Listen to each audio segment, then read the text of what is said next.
Ebadi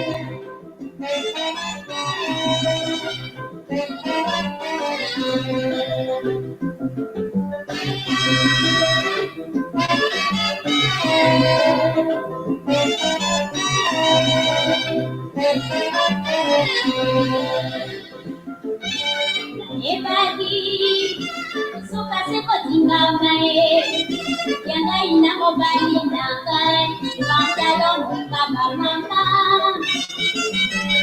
alana sikisa bila bela moya bako ikwela yanga ina sheri suka nilitama Ebadi suka seko tingamae yanga ina mobali nakai pantalon kama mama alana sikisa bila bela moya bako ikwela yanga ina sheri suka nilitama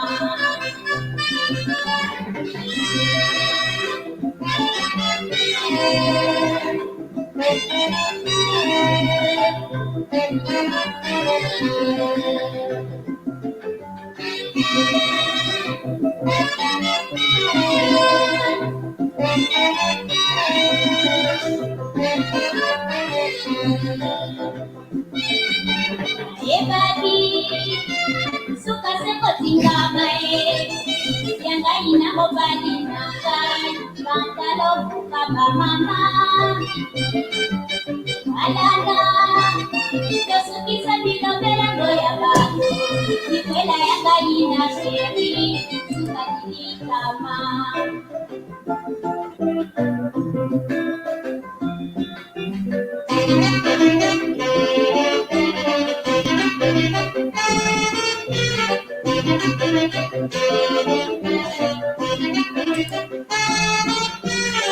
Oh ganda yao naebi kombo ya bandate oh ya ganda yao ibara ya bandate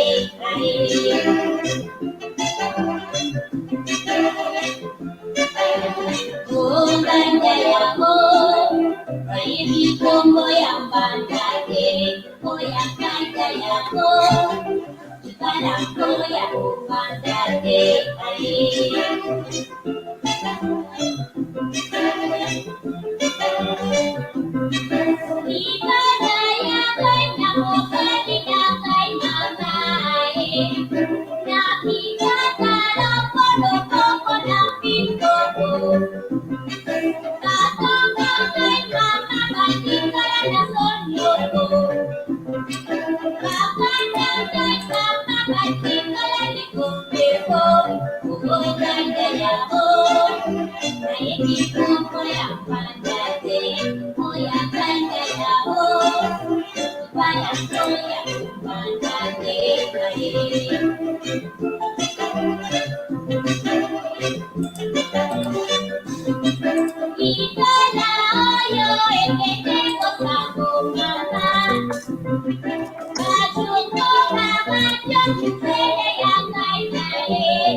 Right. So I would like to start this session.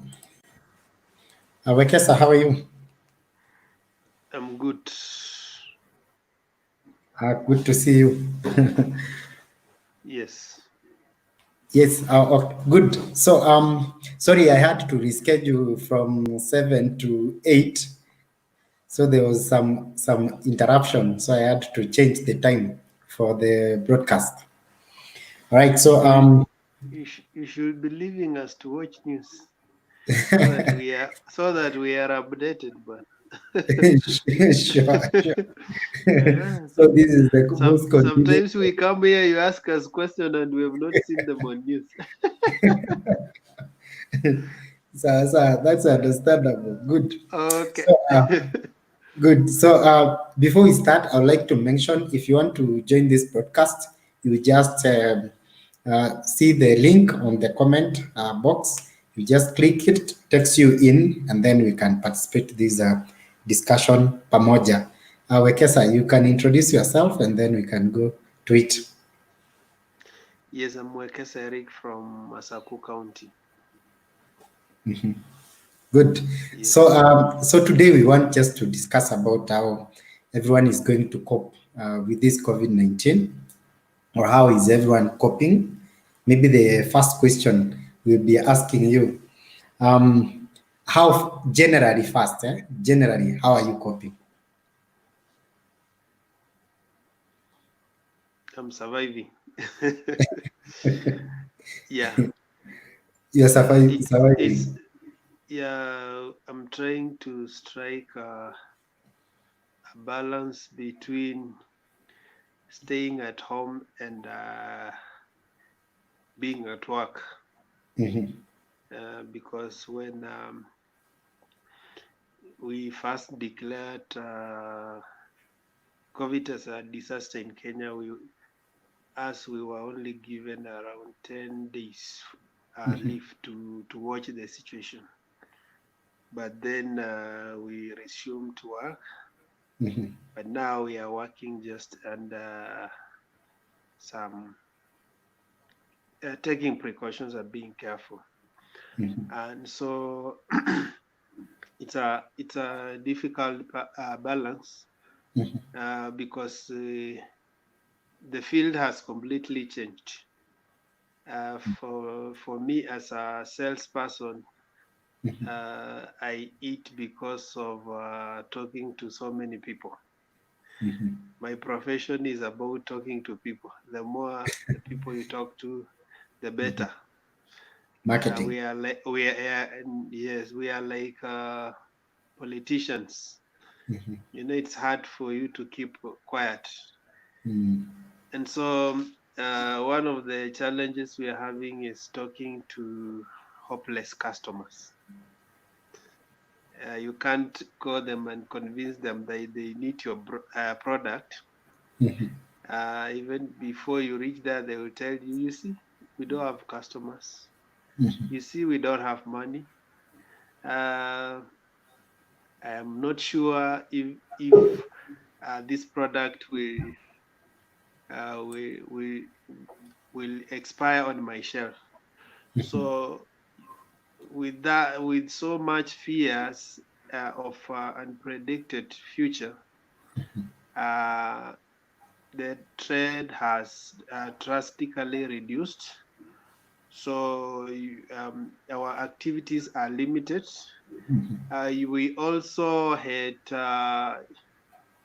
you network with customers using the public spaces. Right now, the public spaces like the hotels, the restaurants, the eateries, are closed. Or those which are open are working under the rules like it's takeaway. So it's not convenient for business people.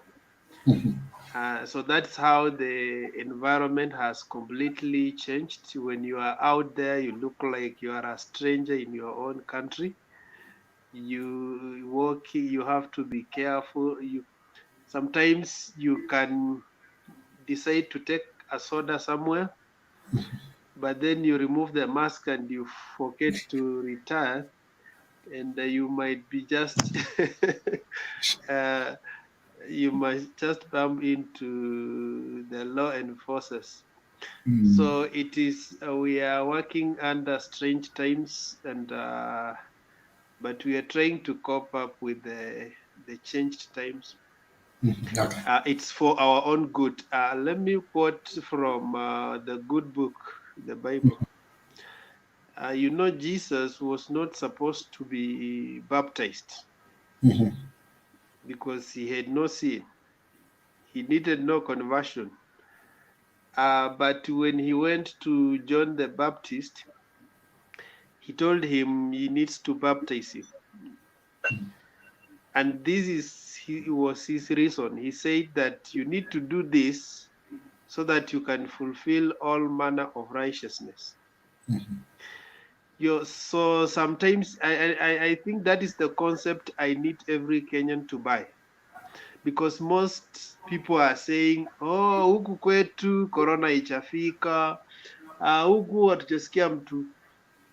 I think sometimes we do things to fulfill manner of righteousness. In simple terms, you need to be right with the system. If we have been asked to wash our hands, all of us need to do that. If we have been asked to wear masks, all of us need to do that. Same to our transport managers, who sometimes looking at the eye of the police. If they don't see them, they add an extra passenger in the vehicle. We need to fulfill all manner of righteousness in every sector we are operating in, whether you are at home, whether you are in the matatu industry, whether you are operating an M-Pesa somewhere, whether you are operating a hotel. Everybody needs to be right in this season for Okay, us to great. win this war. Yeah. Great. Great. So Conrad, how are you? I'm doing good. Great, great. Conrad, I want maybe you to just share briefly how you are coping as an individual in this crisis generally, and then we'll move to this discussion whereby we're discussing about coping in this time of COVID-19, as well as things we are now adjusting to be able to survive. Hmm. Okay.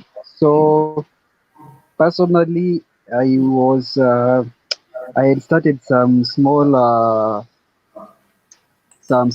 business I was trying as my side hustle, but it hadn't picked up. I was trying my heart in the cosmetology sector, and it hadn't picked up. I was just trying to set up stuff before COVID struck. But from the knowledge I had already gathered, I decided whatever I wanted to do on that sector, I'll take it. Because when I started, um, I'm into like the making of handmade soaps and home lotions and those kind of things, body butters and the rest of the things. So when I started, I was still learning. I've been learning through so many years. So I just decided to start. I did last year to this year. Then I started to start some operation, but I was doing some trainings on people here and there. So one of the things I did before I decided to take my things online so that I can train some more people online. It's easier that way, in that I'm not supposed to be physically there. So generally to cope with this, so most of my work now I transferred it to online where I train. I have several groups where I am a member. So I get business one or two, three business here and there, and that is how it I coped with this unexpectedly, because this is not something I planned really. It just happened that I decided the best way I can do these kinds of training is better I go online than physical, because when you go physical it's a bit demanding. So trying to cope with this is I basically moving towards the online side, putting my stuff on the online side, because we have realized that if some of these things can be done online, it's better and it's easier and it is cheaper to do them there than relying on physical places. So that's how I was trying to cope, and I think I was caught outside outside Nairobi, and I didn't need to go back there because of the issues that were happening there.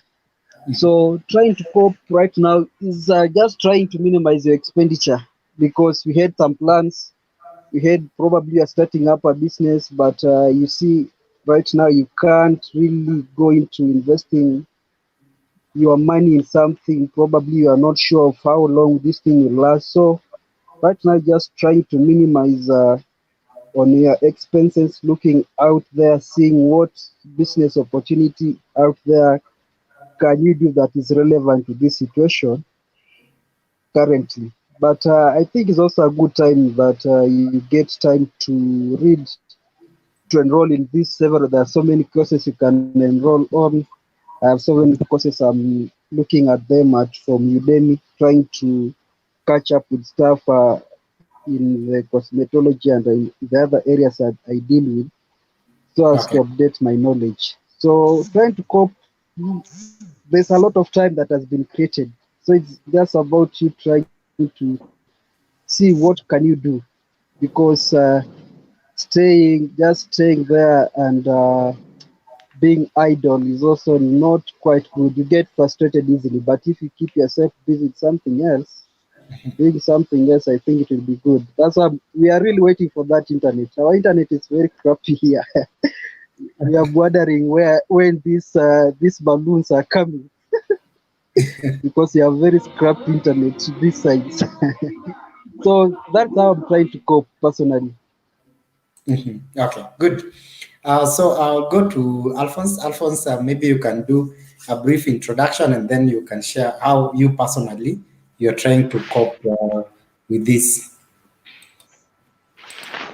Oh, thank you. I hope you can hear me. Yes, I can. My name is Alphonse Were, labor policy consultant in Nairobi here. How am I coping as a person Yes. at a personal level with the COVID-19? One, of course, I've reduced a lot of job search because I have to get work to do for my clients.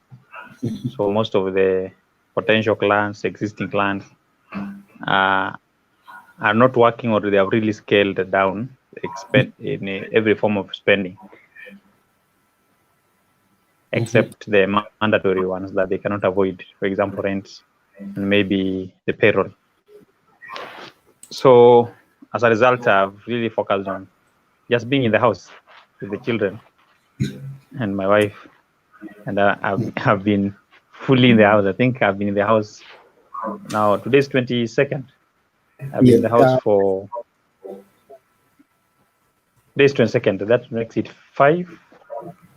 actually more than 5 weeks, slightly more than 5 consecutive weeks in-house. Of course, one of the things I found out is that it's a bit fatiguing because I'm not used to this. So it's a bit fatiguing, both mentally and physically.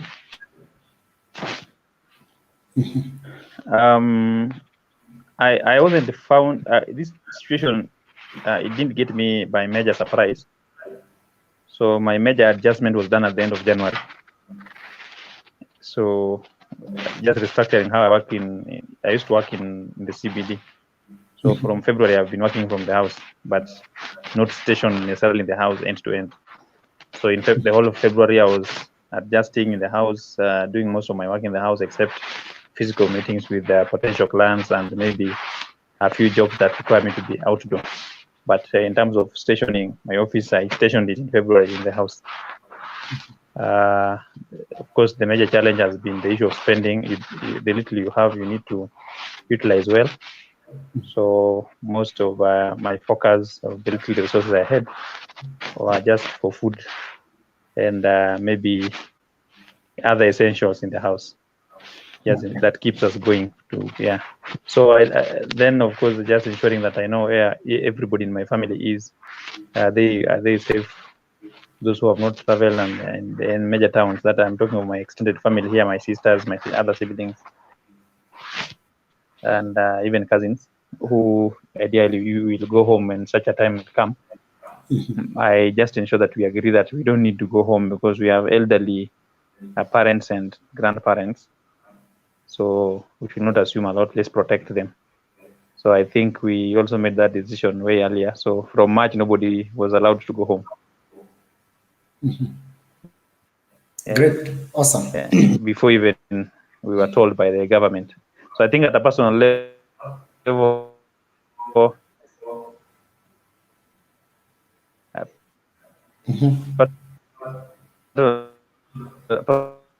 personal level, I think one or two things have been done from a government leadership, where the majority of population will home. What exactly is being done so that we open up the soonest? Because this is going to lead to a total collapse of the economy, or near collapse of the economy. And what that will mean is that it reach a point where it will be between you fight either for livelihood or for life. And government will be forcing people to fight for life, but people will be fighting for livelihood, and that is a messy situation that I will not want us to reach to. So if possible, the authorities should do something on time so that we don't have a situation where we are fighting between survival and being alive. Because now survival simply means I cannot see my people suffer, and I'm still obedient in the house. I have to walk out, even if it's to get wild fruits or roots or wild herbs for them to take. Yeah. Interesting take. Wekesa, are you there, Wekesa? Wekesa? Yes. Yes. So my take to you is this. So now if we shift our focus to Kenyans, number one, Kenyans are now maybe in a dilemma, especially now today. The president said maybe there is no bill, no institution that should either force Kenyans or actually make them to pay bills if they cannot afford to. Specifically, maybe Kenya Power, water institutions, and others. But from reports, seems like Kenyans don't even have electricity and water because it's already terminated or already cut down. So what's your take in this, and how do Kenyans survive even with those essential services they cannot get? Yeah, that's a provocative question for me, because you may make me go straight on the neck of the government. Because I've been very critical in this issue in terms of the interventions that have been projected so far are not being felt. They are mostly on paper. We have done A, B, C, D. If you hear, even when the president was, I think, on Citizen TV, he outlined what the government has done, yes, but it's not how much you tell us. It's how we perceive, not just even perceive it, how we feel it.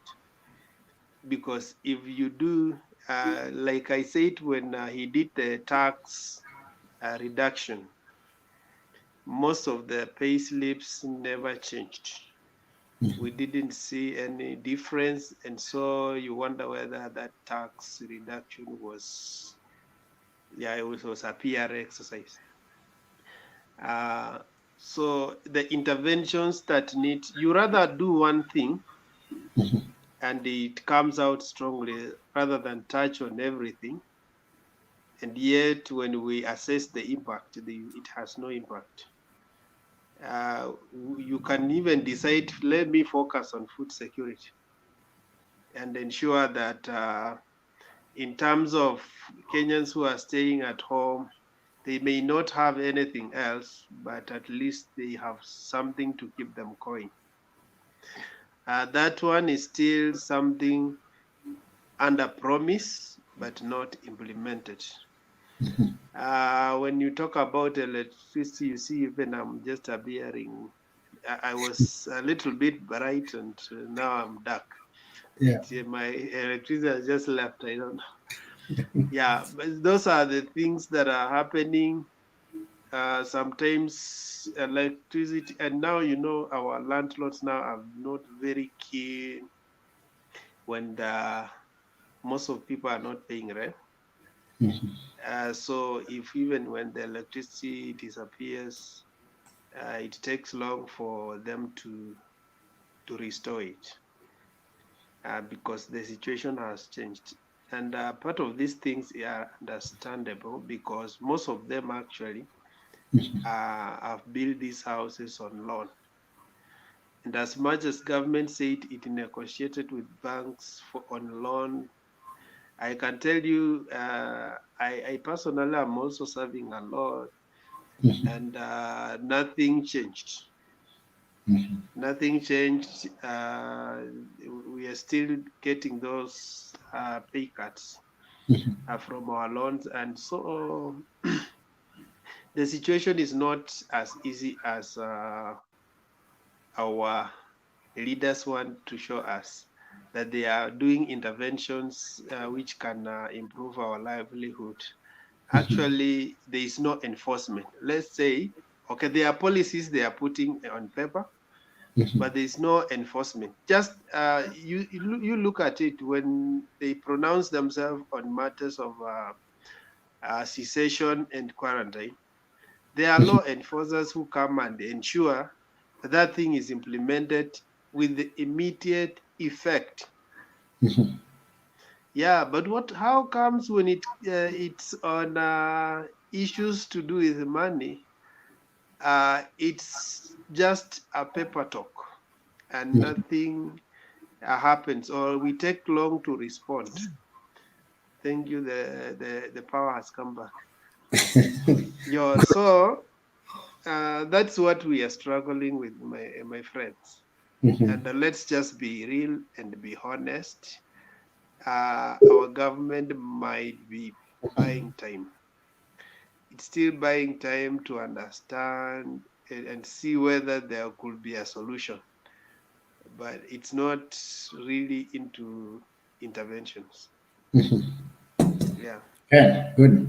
So maybe I'll push this to Conrad. The same, Conrad. Conrad. Yes, yes. Yes. The same to you. Maybe I saw this. There was a trending video in Bungoma whereby there was a landlord who cut maybe water supply to the tenants, and then the landlord was saying, if you want this water to be reconnected, you can tell the president to come and pay for you. Maybe you should comment. Okay. Okay. I think it is a very tricky balance when you see some of these things to comment on them. It is a very tricky because you look at both sides of the coin, and sometimes with no clear policy from the government, some of these issues are very difficult to look at, to know whether this side is wrong, this side is right. And I think for example, I heard that today Uhuru was saying, I don't know, I didn't listen to it, whatever he talked in the morning, I didn't listen to it. But I heard that that he said something that because I saw so many people are posting it that they have committed. He wants Kenya Power and the water supply companies to commute the fees due to them. And I was wondering, like, if you wanted that, could is it not just simple for them to do a gazette notice or an executive directive than him just saying these things, and because they cannot be implemented. You can't give a verbal declaration to Kenya Power. You have not seen anything like that anywhere. I've tried to check it, nothing like that. He has not given any direction to Kenya Power. And they're still disconnecting. There's somebody was just disconnected electricity somewhere here close. So I was just saying, like, these things they are talking about is a quite different thing. And they should know that water supply is a county government function, is not a national government function. So for who to say that people should not pay even the water bills is something that it is not under his purview. It's the county government to do that and to waive those fees because county government is the people who are responsible for water supplies to our homestead. So I think when it comes to people like rent and the rest of the things, I think without without the government coming in, you see there are two or three types of people here. We have people, very old people, who have spent their money, they have built something, they have built some rental houses. That's their entire source of income. They don't have anything else they do. That is their source of income. Probably some of them have loans. So when you tell such people that it is time to commute on the rent, to forgo the rent, it is not. It won't be possible. Some people we understand they can be able to do that. They can be able to say, okay, we will waive the rent, but that is when you look case by, especially in these other small settlements, these low end areas, you'll discover that even in our places here, you'll discover that a person has a rental house that is the source of income. So if you deny him that source of income, what you are consequently telling them is that you have also to cushion them because they have no money because they're jobless because the tenants are no longer paying rent, so there's no way they'll be able to pay their bills and they have loans there to pay also. So I think the government should come up with a very clear policy so that it is able to tell if the rents are being committed, what is the way forward. Because people have loans to pay, and we just hear people probably what the banks are doing. They have also the banks, you just negotiate with your bank so that they probably restructure your loan so that you have your loan probably they give you a certain grace period so that you start paying it later. But you see also there are some people who are earning money and they're using they're disguising they're disguising in this corona so they don't want to pay rent when exactly they are also earning some good cash. They are still earning their salary. So I think it should be a balance. We should look at case by case basis. But I think there should be a clear policy. Landlords, if you are capable, you can be able to negotiate with your tenants, tell them probably pay me half, pay me whatever you have. Then you reason each with each other so that because some people have lost their job, they have no alternative. You are probably you have been probably been for example if you are in Nairobi, you can't get out of Nairobi. You have no job, you can't get out of that place. You can't look for another job because probably whatever you used to do is no longer feasible right now. So what that means is that you have to look for a way to survive. So I hope that even when the government, I'm not sure how much these people are being given, but I saw they're being given like 8,000. I'm not quite sure because I just saw some people with 2K messages. I think that stipend to vulnerable people. So I think even when the idea is good because if you give them that and probably they should also use part of that money to pay rent so that we don't have people receiving these funds then they don't want also to be responsible, because it's a two-way thing. If you can't, it is understandable, you negotiate. But if you can, however little it is, you also understand the other person's situation. However little it is, try to negotiate, raise something small so that you come to an agreement. Because some of these people also are towards the brink. I've seen some old, I know of some old, very old shosho. She has some rental houses. So I always think about her, because she stays there. That is her only piece of land. That is her only source of livelihood, and she's very old. She's almost 80 something. So if her tenants are not able to pay rent, I wonder, like, how would she survive? Okay. So Great. that is the kind of thing we should be looking at, so that we ensure that people are responsible. There should be a middle ground, not just one way saying that we don't want to pay rent. No, you should negotiate and see, if you want to pay rent, how much is it? Or the government should, but I don't think it can. No, It can't do that, because of finances. I think we are no. not that rich. All right. Thank you for that take, Conrad. So, Alphonse, maybe I want you also to weigh in terms of that perspective. One, I want to say that I don't know if we know the weight of what we are discussing, and because we don't have a government in this respect, there's no government. Yeah, that is the fundamental, and there's no better word to use. You see, if government is like the parent of the citizens. So as a parent, you need to have a plan for your children with different ages. There are those ones you can tell, go and help me to work. There are those ones you will have to fend for fully for all things. Now, in this regard, our government has never and does not have, in my lifetime, at least since I became an adult, has never and does not have any plan on how to handle any crisis.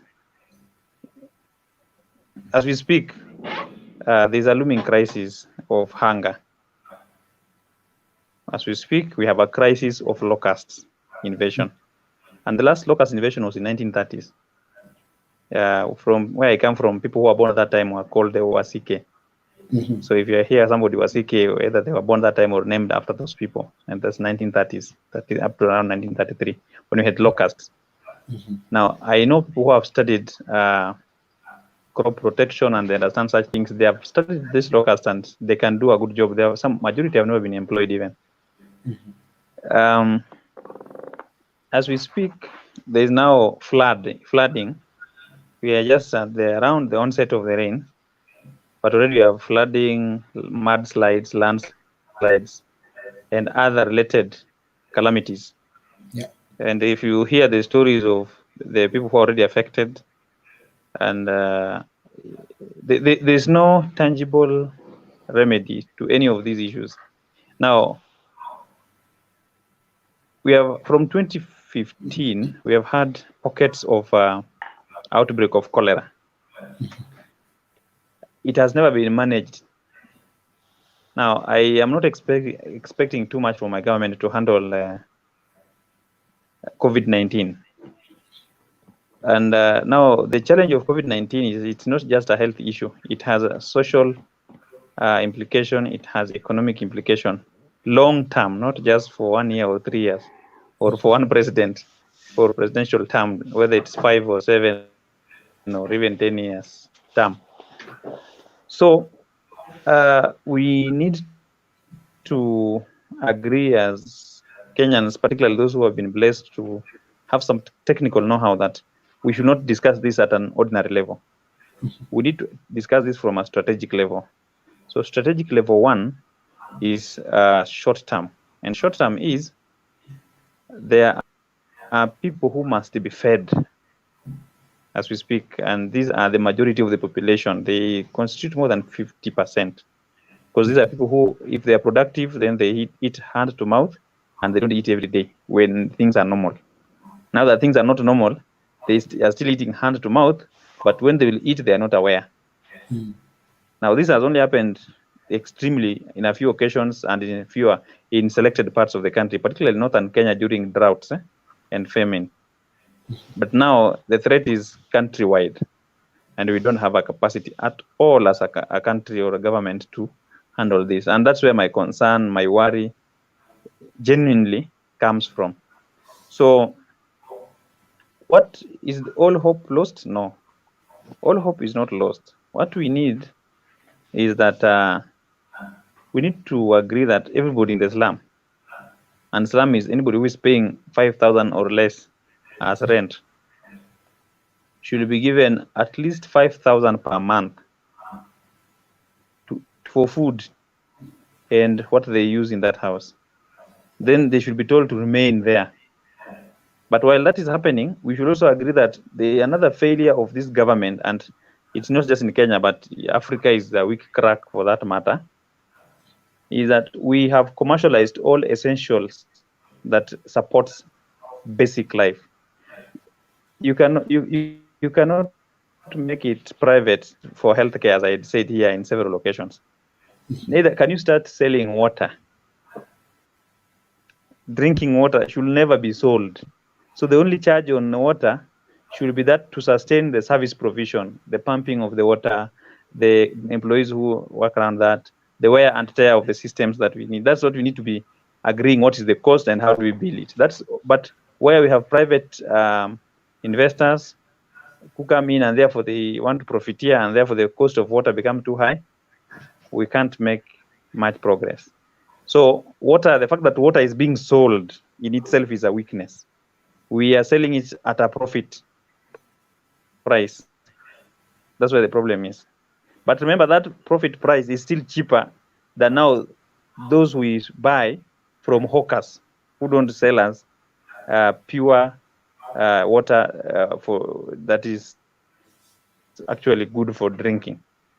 So most people again in the slum areas don't have piped water. They don't have running water in the taps. They actually buy waters from hawkers or other sources, which is more expensive, maybe 20 shillings per 20 liter of water, 10 or 15 shillings per 20 liter of water, or if it's very cheap, 5 shillings. I used to sell water in this town and I used to buy it at 5 bob and sell it at 20 bob. So it is something I know. So whether it's 5 bob or 20 bob, it's very expensive in comparison to how much we spend when if you are to pump water from the Kaini to the houses where people stay. But deliberately we have ensured that does not work. Now, if you must again charge people at a profit when you are dealing with electricity, again, that is another loss because energy is another necessity in life. And in this case, our main source of energy is electricity from Kenya Power, and most of it is hydroelectric power. Though we have other pockets of thermal, and now we are working on wind. So again, the fact that we build this at profit levels. Now, because we didn't foresee this, we didn't plan for it, it is very, very, very difficult to say that now overnight our government will wake up and have a good strategy. They will only manage our expectations for a while and we will give up after some time, as now Kenyans are getting angry over time. Now, the starting and the most important thing that the government can do now is to be as drastic as they can when they still have something to do. One, they should just close the country and feed the people. They have the data they picked. Let them feed those people. On average, if you look at our budget, on average, Kenyans spend per house, per individual, we spend, if you look at the census and you look at the numbers we have in terms of the last budget we had in the country, on average, we are spending around 4,000 shillings per house, per individual. So this is an amount that can support the low level people because most of them actually spend less than that. I speak from experience. Not long ago, my first job when I was earning 1,500 per month. And people ask me, when I also ask myself, how was I surviving? I did it for 19 months. 400 out of that was rent. And then after that, I got a job for 2,000. Again, I did another one for 2,000. Then after that, I got one for 4,000. Life somehow was moving. So what I'm saying is that it is difficult, but it is practical and majority are there. So, but of course, when you start earning more than 100,000 or you start spending more than 30,000, you may not know that people live on less than 3,000. So that's a group that are extremely vulnerable, but also very dangerous because you can't contain them, because to them they are already dead. Yeah. So that group needs to be given not the stipend, they just need to be, they need food, they need shelter, they need water, they need their health. So if those things are taken care of, it's fine. Then I will go to people who are exposed to the COVID-19. And the people in quarantine centers, currently we don't have quarantine centers. And again, another annoying issue was what my president was saying. It's very embarrassing to have a president who speaks the way he spoke, to be honest. How will a whole president tell us that people will be forced to a quarantine place if they do a criminal thing? Criminals are taken to jail, not to quarantine or isolation centers. Because now you take somebody who is not sick to go and make them sick, and then because they're already sick mentally, they run away from that center to come and make those who are not sick outside to become sick. And you tell us you'll get them again to get them back there to infect those who remained there who are not sick. So you see that cycle is going to make containment become very difficult. So for me, I'm very annoyed, to be honest, on that one. And I'm speaking my mind and emotion on the same time so that it gets be clear to the authorities that they can also consolidate their emotions, because Kenyans will speak whether they do the right or the wrong, but they should be in the leadership role. What should they do that role? One, do the right thing. Two, do the right thing. And three, do the right thing. So the centers that we are controlling, the people who are highly exposed to COVID-19 should be taken more than serious. We cannot, again, I saw an invoice today. Somebody who is already sick, you have taken this person for 14 days. Others have actually been given 14 more days, so they are serving 28 days. This person, when they were working, they could not even, some of them were students, but some could not even earn more than 25,000 per month. Now, in 2 weeks, they're supposed to pay 28,000. Where will they get the money from? Yeah, so can we take that matter serious from that angle? And to be honest, number three, the medical professionals have been honest with us. As much as we are making things right, they have said again and again they don't have sufficient PPEs. What does it cost this government to provide the PPEs? They have told us they will be producing, I don't know, 1 million per day. 3 weeks ago. Today, still PPEs is a problem to our health facilities. Let that thing be addressed like yesterday. If not, we are playing with a bombshell. And if they play with it, unfortunately, this one does not know the boundary. It will go to the household of the poor. It will go to the household of the rich. Okay, great. Thank you for that take. I hope it's getting to the ears of the authority. Okay, Kesa, I want to come to you in terms of this perspective.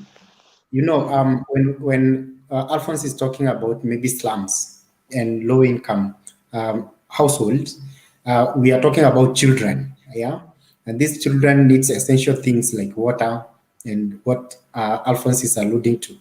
Now the question is, of course, even in those slums, even accessing that water is very difficult now.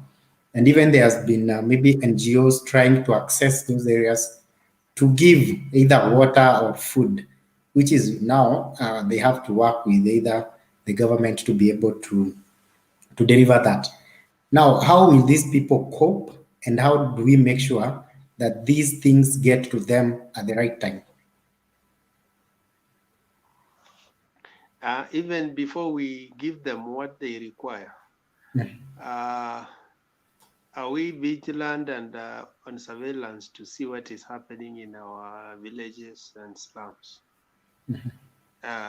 Actually, I told you I'm still working, and part of my shops even enter into interior estates. Yesterday I was in Kariobangi of Machakos, not Nairobi. Okay. Yeah. And Kariobangi has the same characteristics, whether in Nairobi or Machakos. I don't know how names define their livelihood, but they are the same. So I asked myself several questions. Now, what was the need of us removing these children from school? And here they are in the estates, but all of them are on the road playing around. No, they don't have anybody watching over them. They are just gathered the same way they are at school.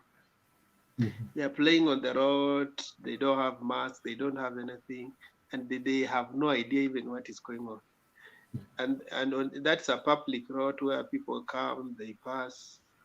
So there are interactions that are happening in the villages that, and that's why you have seen the Choka case.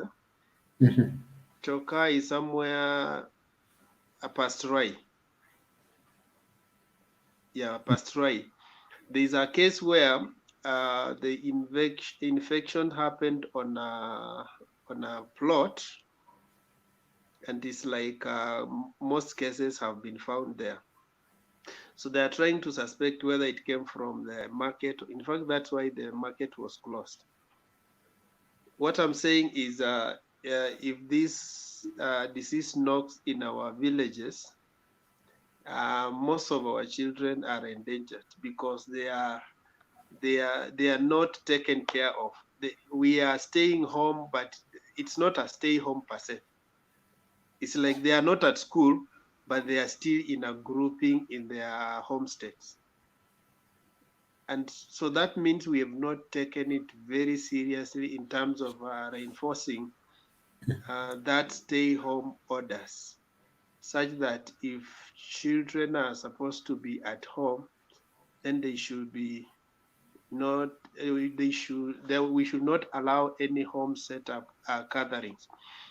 I heard when at the onset there were this called Manyumba Kumi. They don't know where they are operating from because most of in my county, I haven't seen that. When you walk around, you just see people are at home, but the gatherings are there. They may avoid the public roads because of the police, but when they are in their closet, in their estates, the interactions are just in the normal way. Because if there was, so what I'm saying is the Interior Ministry, we have seen our PS, Karanja Kibicho, coming out strongly in terms of people who have been quarantined. But I would have loved a situation where what they are enforcing from the top is replicated down.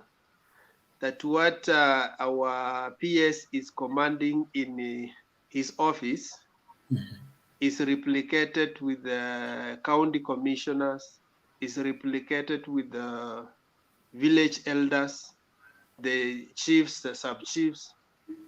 They should have, it should flow, it should be a system that flows down. Because most people, some of the time when we talk about what is happening in different countries, people will tell you, even when you come in our county, nothing is happening. When you come in our village, nothing is happening. It's like there's nothing going on. So are we just making noise in Nairobi? But we are not sure. We don't have a feedback mechanism to see that what the orders we give every day are implemented, not just in Nairobi, but in every other county. And I'm also seeing a gap.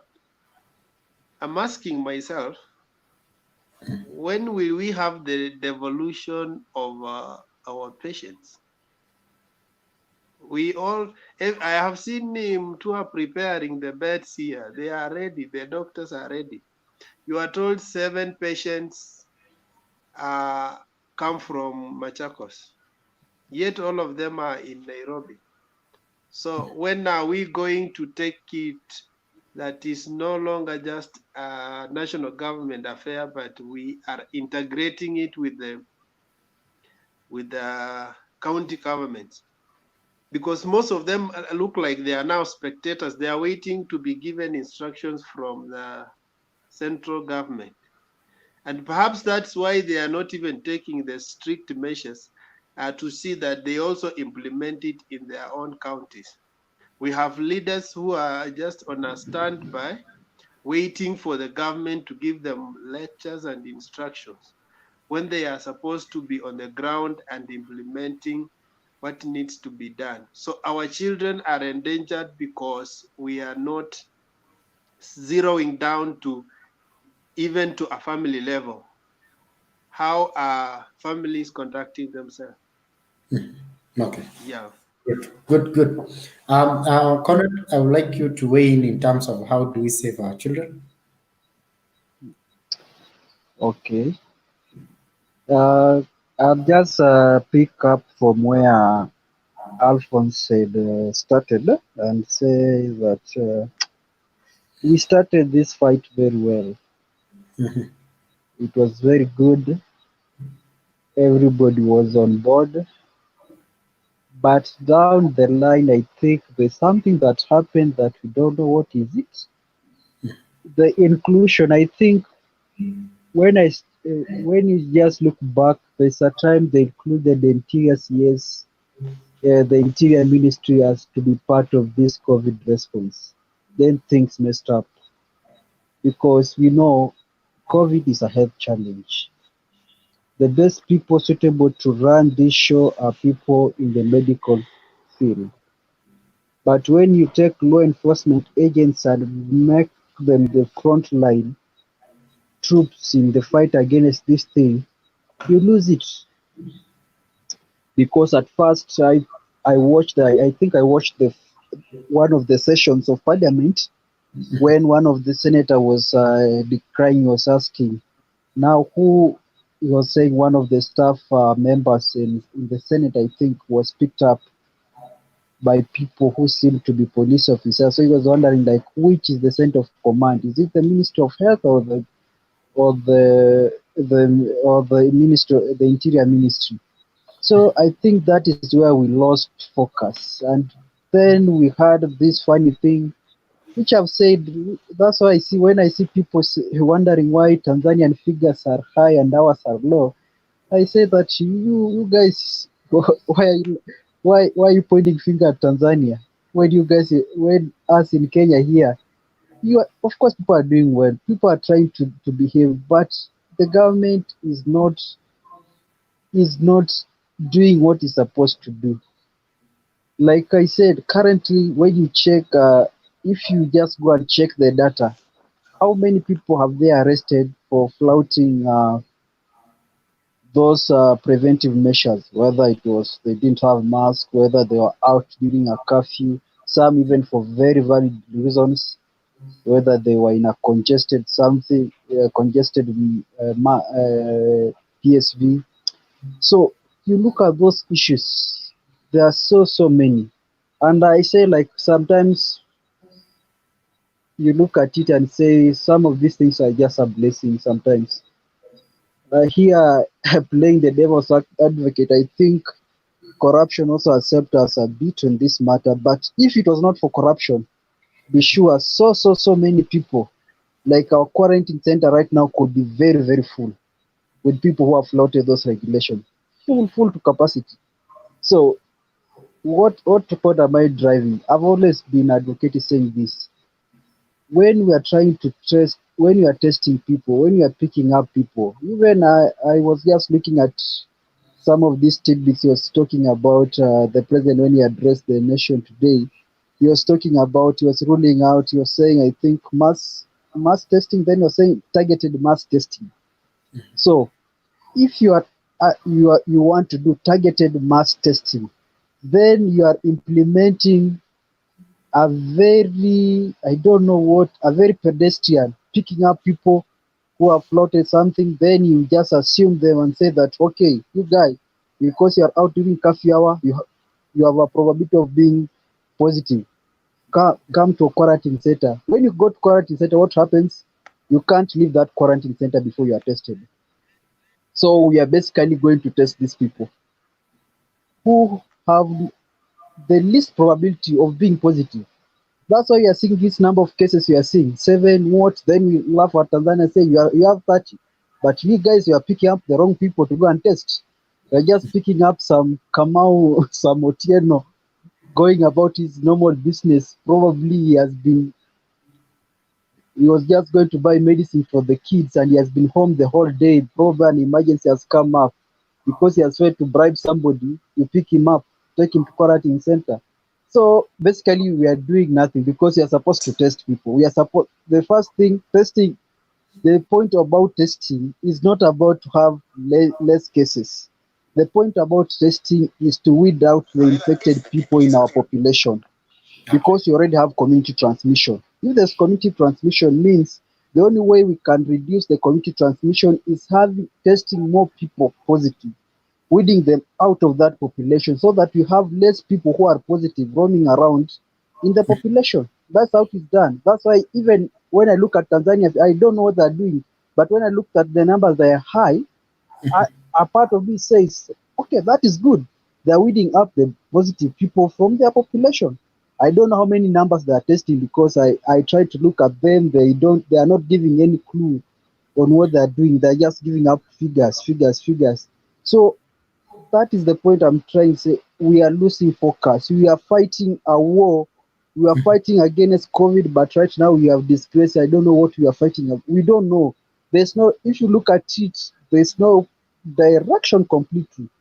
And when a president comes and says, and boasts us this thing about if you are outside, if you are flouting those rules, will be tested. I think that one is very, no country is doing that. No same country. I've checked around. No country is trying to do that. You don't punish people by quarantining them. What does that what message are you sending to the rest? That quarantine center is a place for punishment.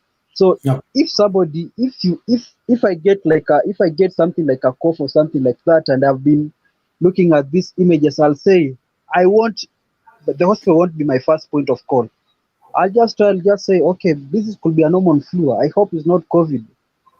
So I think that one you're disgracing. On protecting children, I think children generally, when you look at statistics, they are not heavily in fact, they are the least affected group in the with the COVID in terms of mortality. They are the least affected group in terms of mortality. We have noted mortality that they are countable. Like in Kenya here, we noted one, but that one was underlying medical condition, which is part of the, if you have like cardiovascular diseases, you have any immunity issues, you are at a higher risk of succumbing to COVID-19. But generally, children, normal healthy children, they have the lowest. I think they have the lowest risk of succumbing to it. Doesn't mean they can't, but it means that the number the number of children who have succumbed so far, they are very few and in between, and almost all of them, they had some underlying medical condition being the cause of which caused them to succumb to this COVID. So I think the issue with children, there's only one issue with children. The issue with children is they can be carriers. They can spread this disease to the most vulnerable people because they walk around, they play around with other kids, so they can be mega spreaders. That's why I think Wekesa was talking about children. They're supposed to be at home, not roaming around, because they may not be affected per se, but by them interacting with several people from different households who you don't know how their lives have been going, who you don't know how if they are infected or not, then it means that they may bring a disease to you, and probably All right. part of your family could be a person with some underlying medical condition which can their when it comes to children, the point is keep them at home, reduce their risk, their chances of them interacting with other children, and then because they may not be hit as hard as other age groups, but they are good at spreading. That's why if you look at Okay. Conrad? I'm not sure about Singapore if they close or they're still open, but they left their schools open because generally children have not been hit as hard as other groups. So the last thing as I finish is just about on what what is the way, what do we need to do, because you are trying to cope up with this COVID-19. We are trying to cope up with this situation. I think there's a point, we are in a situation where we don't know where we are going, what is going to happen tomorrow, and there's no clear roadmap of what is Kenyan strategy, what is the Kenyan strategy in these issues. Because I simply telling people stay at home, do this, do this, do this. But people are asking, for how long will you stay at home? For how long will you continue these things you are doing? Because it reach a point there will be a limit. We can't close our country. That one is not a lockdown. People trying that, it's not feasible. It's not even helpful. Anyway, we even don't have lockdowns by the way here. We don't have lockdowns here. We just have some people just staying at home, continuing their normal businesses. So I think the way forward, we should rethink about our policies. We should look at ways of opening up our economy slowly by slowly, because at one point or another we'll have to open up. So it's better we start learning how we can do that right now and see which way should we do. Because as I've always said, there's only two ways out of this thing. Either you lock yourself down, get until they get a vaccine, or they get a cure, but cure don't bother about it so much, because a vaccine is the thing you're talking about. A vaccine, which I think is not even coming very soon. There's a lot of issues they have to look at them. So a vaccine is out of the question. Or,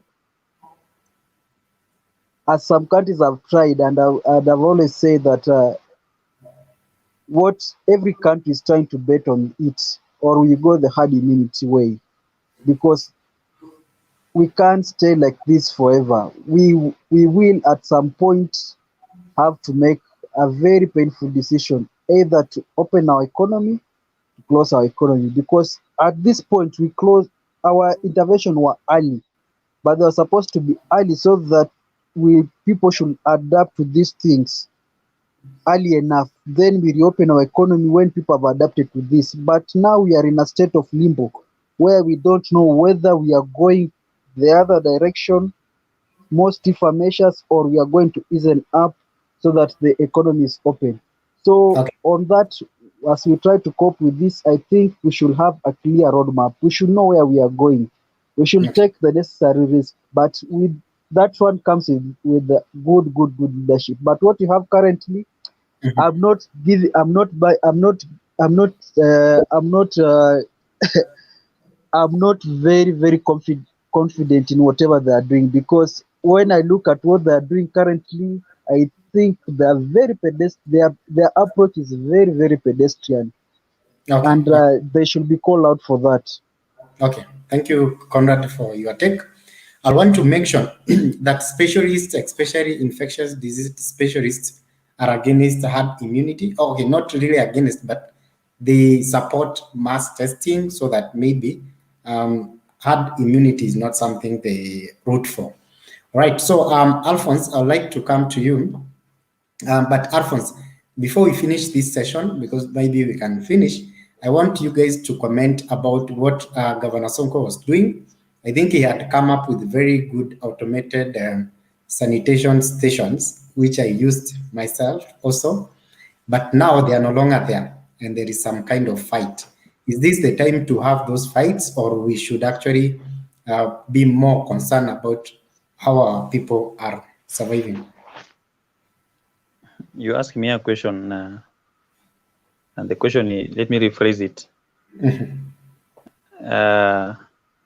Is this the time for lions to eat zebras? Of Yeah, course, that's lions being predators, they eat zebras. mhm. In our society, yesterday I said our economy is not capitalistic as per se, but I used another word, predatory. Now, the people who are removing those stations are the predators. So should predators be behaving like that now? The answer is yes. This is the best time because we who are the prey are most vulnerable at this point. And we here is the majority of the population, the poor, the weak, the helpless. Now, the only thing that should be done, and that's why such circumstances, and I'm a bit tough today from a front of citizenry, we may not want to sit back and watch. The only people who are with us in this one are the medical experts. They're the ones who are telling us, wash your hands, which is that's a genuine direction. They're telling us observe social distancing, which ideally I think what they mean is we should keep physical distance one from the other, and if possible we should socially not have too many interactions. So that is also a very genuine position. Medical practitioners also are interested in us not being infected, whether we are going to be impacted heavily or not, whether we will be asymptomatic or symptomatic. They are interested in that, the fact that they don't want people to die, and the best thing is if we keep off each other, then we will stop the chain. But we also have the political elites and business elites whose main interest is to develop business empire and subjects. Yeah, followers who cannot question, people who can only ask for food or only meet them when they are hungry. Now, this is the best time to make more subjects. This is the best time to enslave more people. And it is the best time to even run away from the normal legal procedures, judicial procedures, humanitarian procedures, and come up with methods in the name of we are protecting COVID-19 for the general public. Now, it must be very clear that so far the political class and the business elites have not shown any possibility that they are together with the common mwananchi, nor they have our interest at heart in their actions. So Governor Sonko may not be a learned guy, he may not be popular among the elites, but there are things that make him very popular to the lower people. Whether he is actually honest or not honest, that is subject to debate for now. But most of his actions tend to point to a situation where he has some level of empathy with the poor. So even if he needs them to remain poor, but he has some level of empathy. He may not have the intellectual capabilities, and some people who claim to monopolize intellectual capabilities look at him as somebody who cannot perform. Yet we had another person before him who also did not perform but had higher intellectual capability. So I think, to me, in relation to COVID-19, the people who are removing that, definitely not Sonko, either want to show Sonko as somebody who cannot succeed or don't want that success to come. If they had a capacity to do that to Joho, they could have done it as well. Because you see now what Joho is doing, again, Joho is among those people who we have considered not to be very intellectually endowed compared to majority of his counterparts. But what he has done goes way above what a degree holder and above has been doing for this country most of the time. So I think this is the time Kenyans should wake up, should be aware they are on their own. I'm very sure for a while now, if you look at my background, most of the time you find I have chats for my children. Yeah. I have discovered I don't need to pay school fees for these girls to have some study. While I'm here, I can help them one or two things. They can also do them by themselves.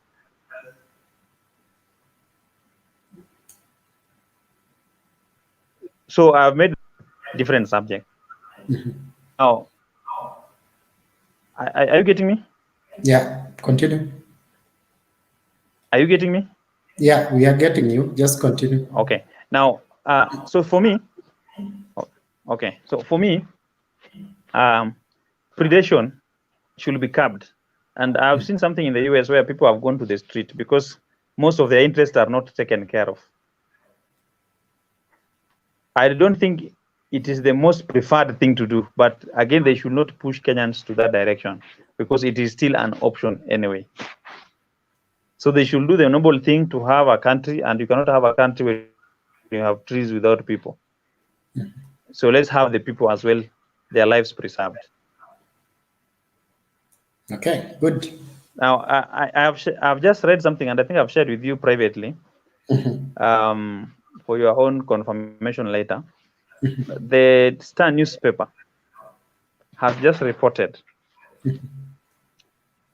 that the Treasury, through CS Ukur Yatan, as of today, they have confirmed that they have already spent 40 billion on COVID-19 related activities.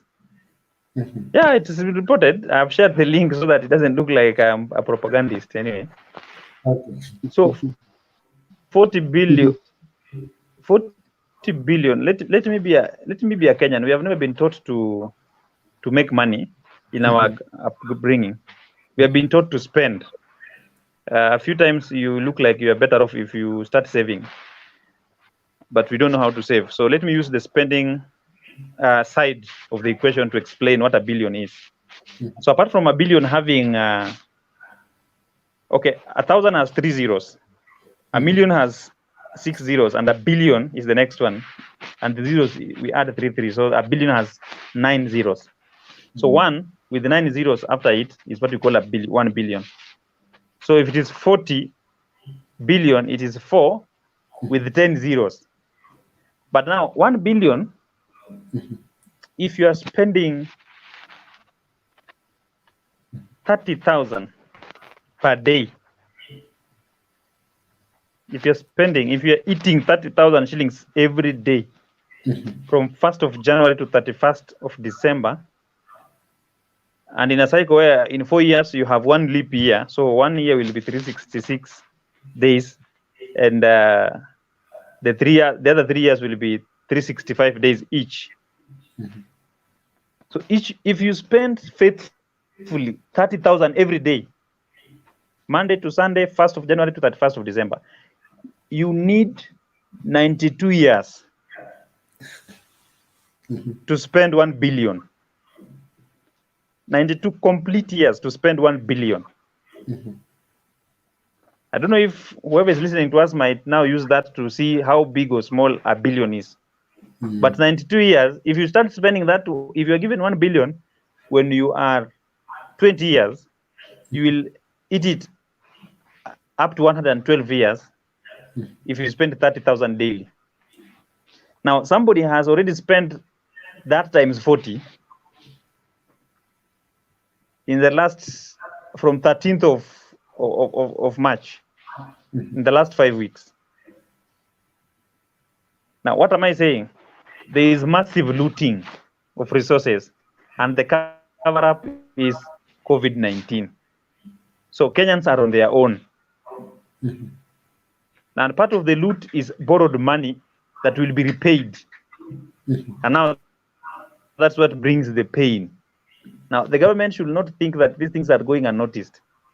One day,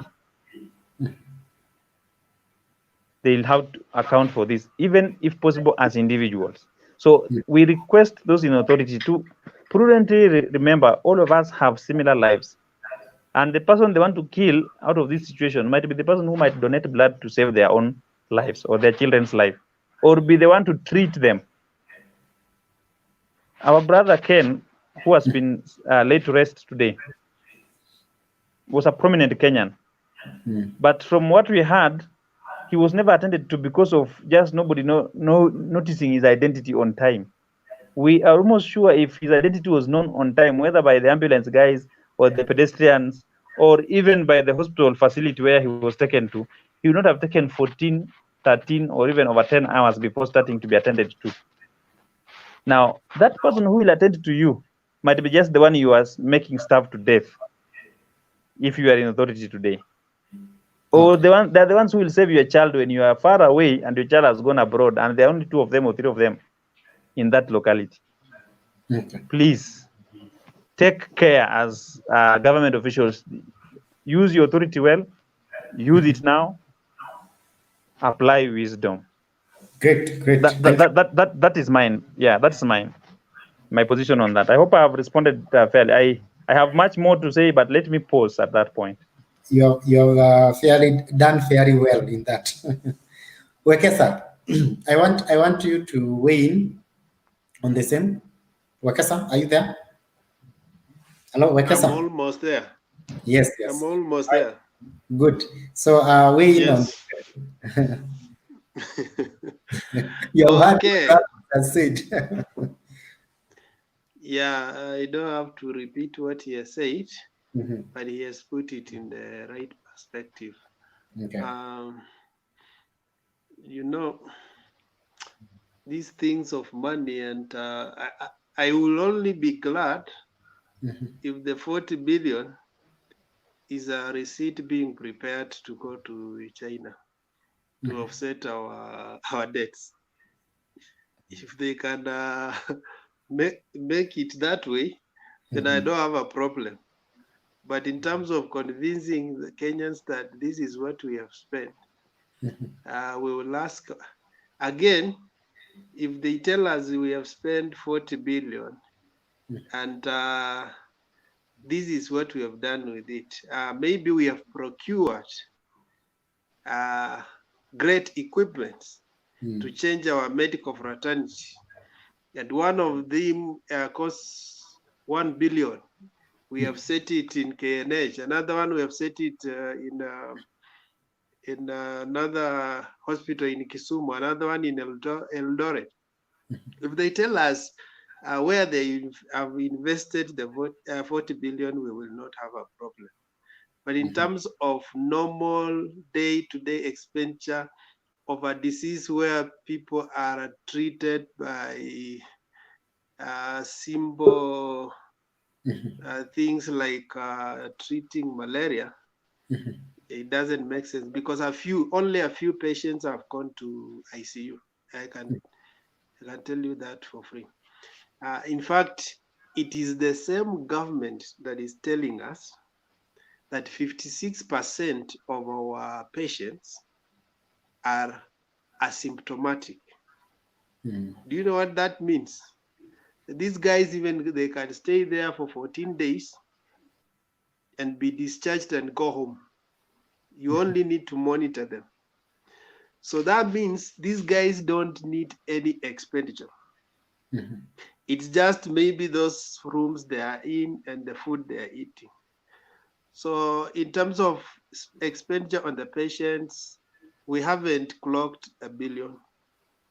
It can only be in the millions and not very many millions because we still are dealing with 200. Now today we are 303. If you do simple mathematics, for the first 1 month we maintained, we were hardly 100 patients. So even if every patient was per day you are spending, let's say it's 10,000. If you take 10,000 times the number of patients that were there and then times the number of days, we are still talking about a minimum. We are talking about 20 million, 30, 50 million. But if they have invested in equipment, if they have bought the protective gears, which our medics are still complaining, then we have a problem with that. So let's not even, let me not talk so much about the 40 billion. We hope they will explain to us or they will remove the 3 zeros and tell us, no, it was not 40 billion, it was 40 million. And in terms of Songo, I think Songo, I don't know whether they blindfolded him into a deal, which he has seen the implementation is not what he thought it will be. He thought that these guys will manage a few functions, but still have him as a governor. But he has realized actually this guy took the whole flesh and left him to deal with the bonds. And even they are coming back for the bonds. They came back for the bonds to make the soup. And now he is standing there as a spectator. That's why he's retaliating. A part of Songo is a man of the people. He has no problem with the people. The only challenge he has had in his leadership is surrounding himself with people who can advise him on how to deal with systems. You can be popular, yes, but dealing with systems, you need to have people who have an experience of it. Part of it is his own making. He was given good people to support him, intelligent people, but he kept pushing them aside, and he wants to make his decision in his own way. So such affects you when it comes to matters which needs some legal interpretation, matters which need some experience in terms of politics. That's where his weakness is. But in terms of communication, interaction with people, he has no problem. What he has come up with is no less than that which Joho is doing.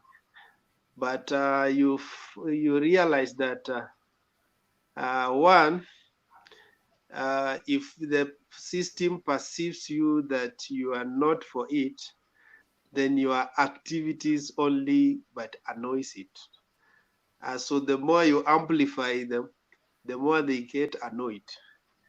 And so because they may not know your intentions. So I think for Nairobi, maybe they wanted him to totally maybe submit to the metropolitan leadership. And that's why maybe they are seeing there will be a conflict of interest. And for government, it minds about its own agenda more than what you are doing. If you are doing, you are helping the public, but to outshine it, they will still have a problem with you. Yeah. Great. So, Conrad, you can weigh in, and then we'll take parting shots. I think this is the wrong time to be fighting partisan politics when or to be seen to be politicking on very trivial issues. I saw the song was what they've done to him. If he's a governor, that one you can't deny. He's a governor of Nairobi, or he ceded some function to whatever that thing is called. But he's still the governor of Nairobi, and he has been doing some good philanthropy work. Has he been flouting any regulation like social distancing and the same? No, they have been trying to do it very well, so I don't see any problem with that. He installed some booths, they removed them. I don't know why they did that. Probably they wanted, according to him, they wanted to procure more expensive ones or better ones. I don't know what they want. So it's just some power tussle. But this is the wrong time to be doing such things. I think we'll have that time to do all this nonsense they are trying to do right now when that time comes. But right now is a time when Kenya every effort is needed to fight against this virus. So I think what they are doing is not good. Okay. Also about I saw something about what did Alphonse mentioned about 40 billion. I was just reading the article right now.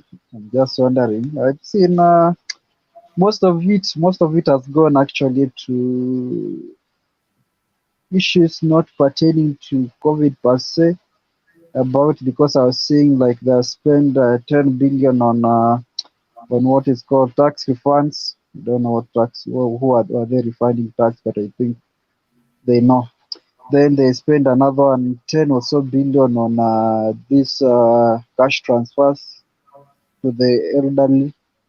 Then the healthcare only got, I think they've said they didn't specify, but they say they spent like 3.9 billion on health related response. Then they spent 1 billion on 1 billion on hiring. So total they have spent around 4.9 billion only on health matters. The rest of it is other stuff, like they have spent 1.5 billion on NIS for contact tracing or something like that. I wonder.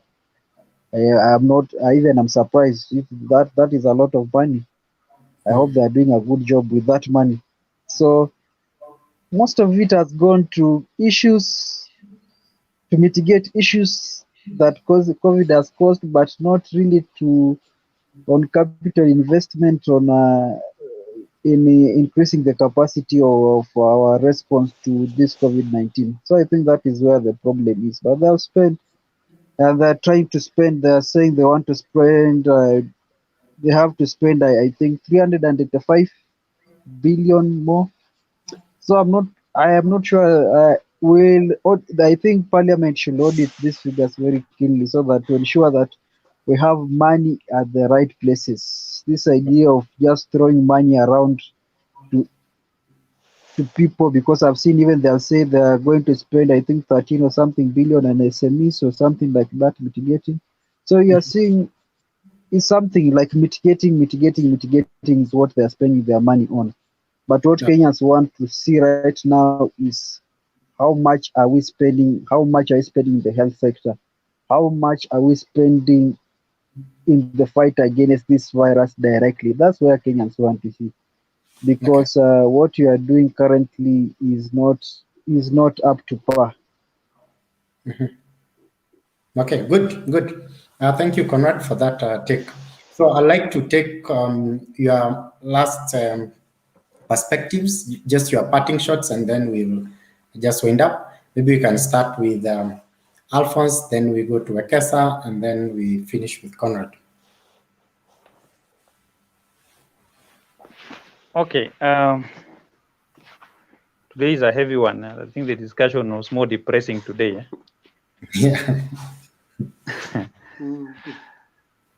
I'm not sure if these are parting shots, but additional shots. the moments when the moments are low moments, then ideas that are considered the greatest also come at that time.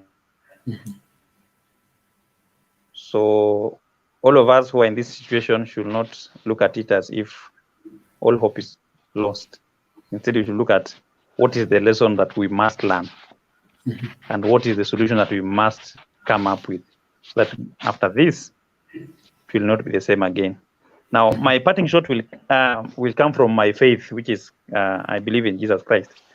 And I want to just quote my very famous scripture, the book of Psalms, chapter 23. It talks about the Lord is my shepherd and I shall not be in want. But I'm interested in verse 4, which says, and I quote, I'm not reading it, I may have forgotten some few words in there.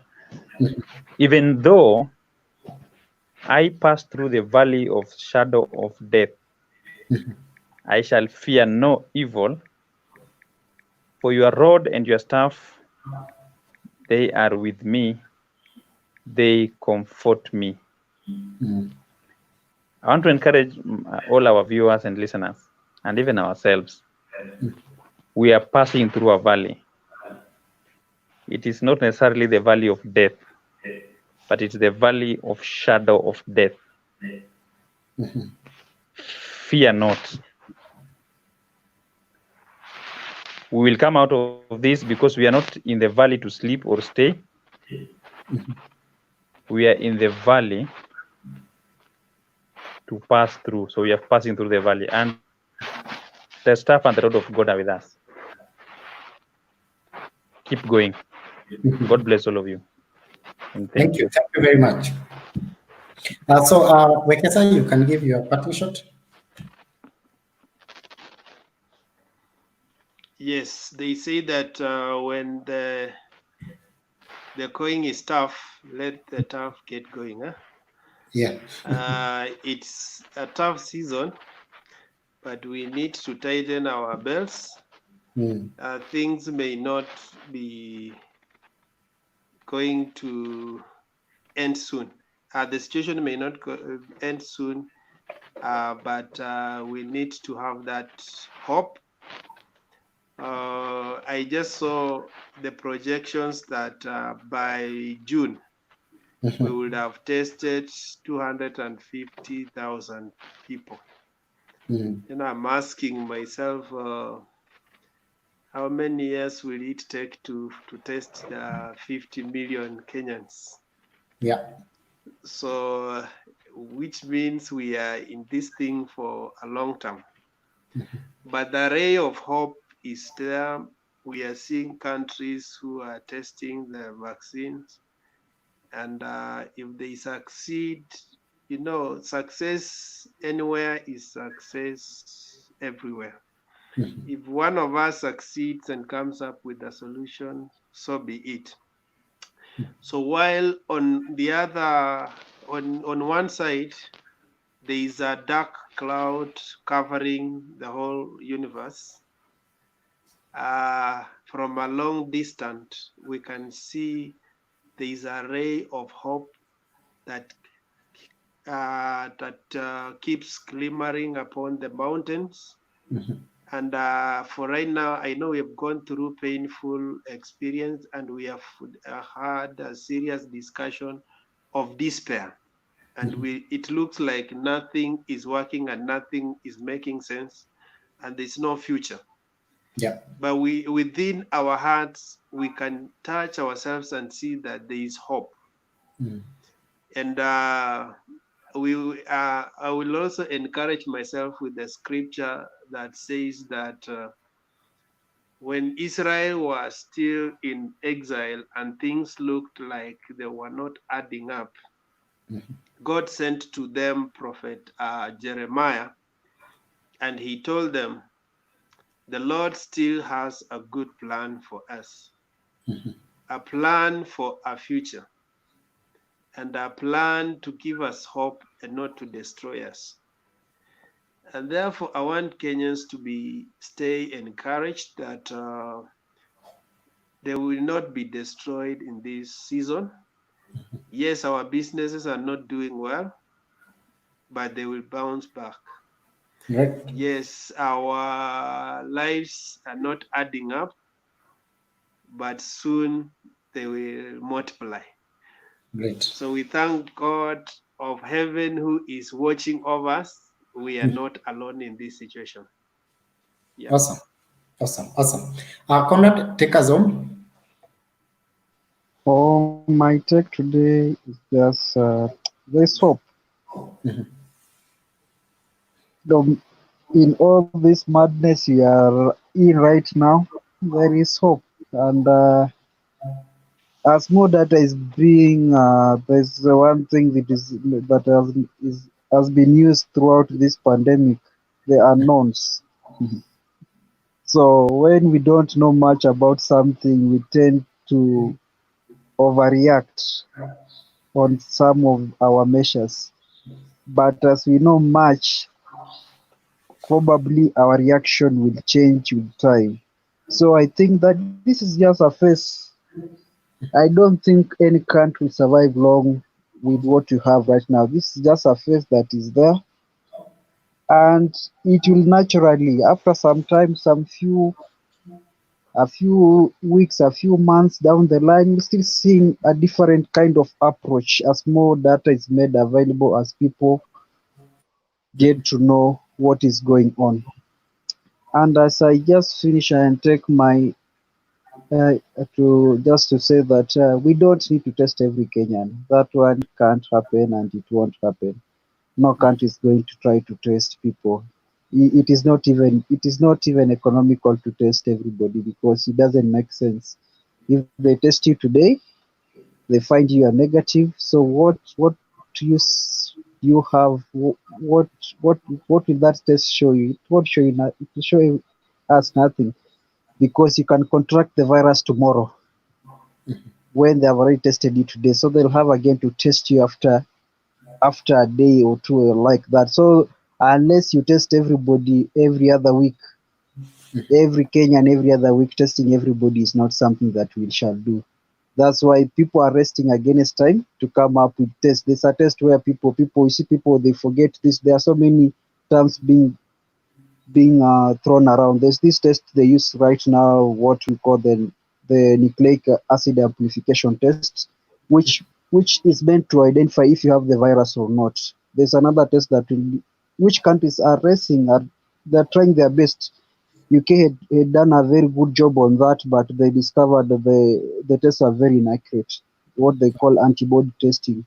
Antibody simply tests if you have already contracted the virus or not. It does not show that you have the virus, but it will tell the government or governments that what size of the population has already contracted the virus, and that one will show us the extent of what we are dealing with. Because right now, what we are dealing with, we don't know the reaction we are having here. We don't know the number of people infected, because some experts have been weighing out on this issue, that they have said that we have some countries like even the UK or something like that, they have a very substantial number, huge percentages of their population already infected, but they don't know. You can't tell because you have people asymptomatic carriers.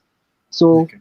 there is hope. As more data is made available, there is hope. There's a face. This disease, when it came around, it came with, there's some misleading, there's some consensus at one point, there's no human transmission. We discovered there's at one point we said this is good, we discovered this is not good. So as more information is made available, we'll get to know. And what is making people to be fearful is about the mortality. So once we understand more about this disease, this virus, we'll be able to come up with appropriate measures. And I'm sure it won't take long, Okay. because I've been looking at the progress in some areas, I'm sure. So this is just to give hope. Let us do what we are doing currently. Let us follow the regulation that are there, but we should not despair. COVID-19 is not a death sentence. Most of us, almost all of us, will survive this. But even one single death is regrettable. So Okay. don't panic, don't spread fear, don't spread stigma. Just know COVID is here, and anybody can contract it, but it's not a death sentence. Sure. That's a good way to end it, Conrad. So that's a good discussion. I wish all of you a good night and see you tomorrow session, same time. Good night. Good night, everyone. Good night.